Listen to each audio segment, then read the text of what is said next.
Now U.S. FBI agents have arrived in Ecuador to help in an investigation into the killing of the presidential candidate Fernando Vicencio, who was killed less than 2 weeks before elections were due to take place. His campaign had focused on tackling drug gangs and corruption. FBI agents have met with Ecuadorian police and prosecutors after the current president Guillermo Lasso requested assistance from the FBI. Mr. Vicencio's running mate 36-year-old Andrea Gonzalez was tapped by his party to replace him. The danger of her new position very visible in the bulletproof vest she now has to wear. Our South America correspondent Katie Watson has this report to remembering their father a very personal goodbye after what was a very public murder. This was the moment leaving a campaign event that Fernando Vicencio was gunned down, a man who'd exposed corruption, the man who said he wasn't afraid the supporters had enough of the violence. He says the police are hypocrites for failing to protect Fernando.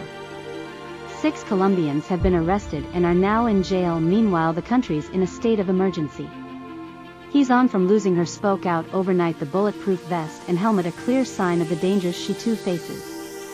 They did not protect him as they should have protected him. The state was in charge of Fernando's security. The state is directly responsible for the murder of my husband. The state still has to give many answers about everything that happened. His personal guards did not do their job.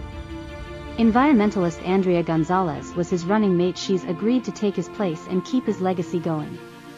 I never thought this would be permanent, she said, was well aware of the risks he was taking by speaking out against corruption and organized crime. Just a few days before his murder he'd said he'd been warned keep mentioning the Trineros gang and they would break him, but dawn today one of the gang's leaders, Jose Adolfo Macias, also known as Fido, was transferred to another prison. An operation involving thousands of police and soldiers.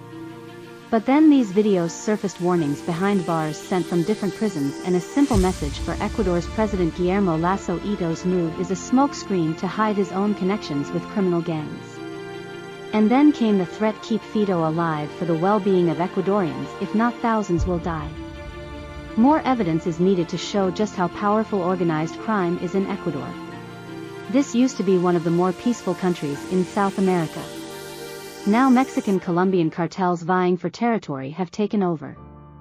This is a battle of power between cartels and politicians, but who ultimately wins is a great deal of fear as the campaign enters its final week. Katie Watson, BBC News.